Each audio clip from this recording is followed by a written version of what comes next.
Separation is tough for both parents and children. Parents often go through a whirlwind of emotions due to the grief and loss they experience. And so do the kids. At these times, it can be difficult for parents to know how to best support their children while managing the challenges that come with separation. However, if the situation is managed well by both parents, children don't have to be negatively impacted in the long term. We've put together a series of videos specifically for separated parents, focusing on a range of topics such as communication, co-parenting, managing emotions, and the role of mediation. We hope you find them helpful.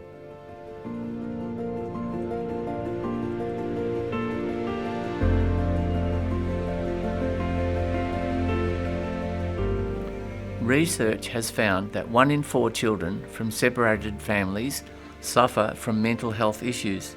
That's 25% of children. Often, it's not separation that causes this, but it's the ongoing conflict between the parents that is harmful. Parents focus so much of their energy on the conflict and fighting about who's right that the children's needs are often overlooked. Parents become so preoccupied and overwhelmed that they are unable to be there for their children when they actually need to be there for them the most. Parental conflict can affect children's development in many ways, including losing their ability to trust others, poor attachment with their parents, losing focus in school and poor school performance, withdrawing from friends or having difficulty making friends, becoming isolated, low self-confidence and self-esteem, becoming overwhelmed by their feelings, showing their distress through challenging behaviours, having trouble with healthy adult relationships, and, in extreme cases, self-harm and suicidal ideations. It's common for children to want their parents to get back together and to stop fighting. Some children convince themselves that the separation is their fault and can feel exhausted moving back and forth between homes.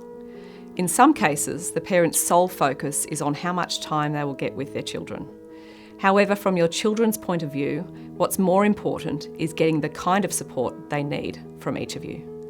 Like all children, those from separated families need a secure emotional base to draw from, regardless of whether they're babies, young children or teenagers. Each have their own emotional cup that can run empty from time to time. A great way to illustrate this is the circle of security diagram. The circle of security explains that children, especially those from separated families, need a secure base to be able to feel safe enough to explore the world around them, to grow and to develop skills and know that they can come back to a trusted parent when they need help and support or need their emotional cup filled. Babies have smaller circles and are more vulnerable when family separation happens. Babies need more predictability and nurturing from their parents as their world is still new to them. They need visiting schedules that don't overwhelm them with lots of changes or conflict. And they need parents that can tune into their needs and feelings. Children and teenagers also need a secure base from their parents. Children and teens are very aware when conflict occurs between parents, even after separation. Especially for teenagers, this can add extra stress on top of the hormonal changes they're going through. What helps children and teenagers during family separation is having parents there for them who listen. Make sure they know how to reach you and be available when they want to talk to you. Having a structured routine and consistent rules and expectations in each house, and knowing when parents will arrive home, can reduce the stress they feel. Parents taking an interest in the child's or teenager's life and the things that they like to do. Remembering special days or occasions and taking part in them. And understanding and accepting that the kids may feel differently towards the other parent than you do. Sometimes in situations where there is high parental conflict, the secure emotional base children need disappears, breaking the children's trust that they have with their parents. Parents don't always get it right, but they can try to repair mistakes when this happens. It is important for parents to remind themselves that when their child is upset, it's because they need them.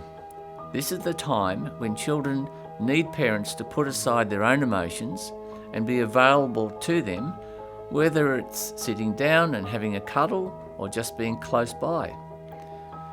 It is about not rushing them away from their feelings. We should encourage them to share their feelings in a helpful way when they're ready to. This is where the repair in the relationship can happen.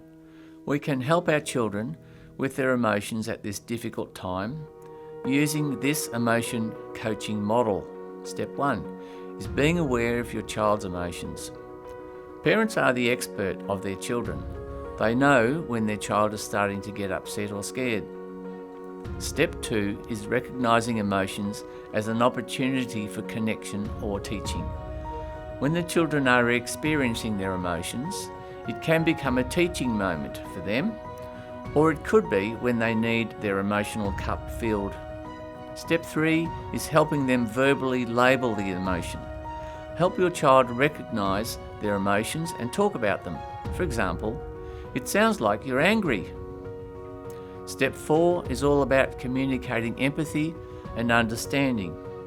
This is one of the most important steps, as it helps children feel heard and understood when they're going through difficult emotions. An example of this is saying something like, "I can see that you're feeling really sad that Mum and Dad are not living together anymore." Step 5 looks at setting limits and problem solving. This is the last step, and it's important to remember that all the other steps need to be used first before trying to problem solve. It's always helpful to involve the children when trying to work out a solution. Children can sometimes come up with brilliant ways to solve their own problems. Sometimes they just need to be heard and understood, so this last step may not always happen. Some of the ways that parents can protect children from parental conflict are making care arrangements that work for the children, keeping children out of arguments, don't use the children as messengers, be okay with the child enjoying their time with the other parent, avoid sharing the content of text messages or emails or conversations from the other parent with the children, don't use the children as weapons to get back at the other parent, let go of the need to be right or to win, notice that children are being triggered, understand that you can only manage your side of parenting and not dictate what the other parent must do. For parents to think about whether their decisions are in the best interests of their children, or are they in the need to win an argument or be right. Have open communication with the children regularly to check in to see how they have adjusted to the new care arrangements. It's important to remember that children go through their own processes in separation, and they need a lot of support from their parents. Most of all, they want to be seen and to be heard. You can make the choice to support and protect them when they need it the most. Remember to focus on the big picture. You can't control the other parent, but you can control yourself. Above all, make choices that best support your kids. There's a lot of information available that should give you the support you need. We've made a list of these resources as well as some really good parenting courses. Learn more about how we can support separated families. Contact us today.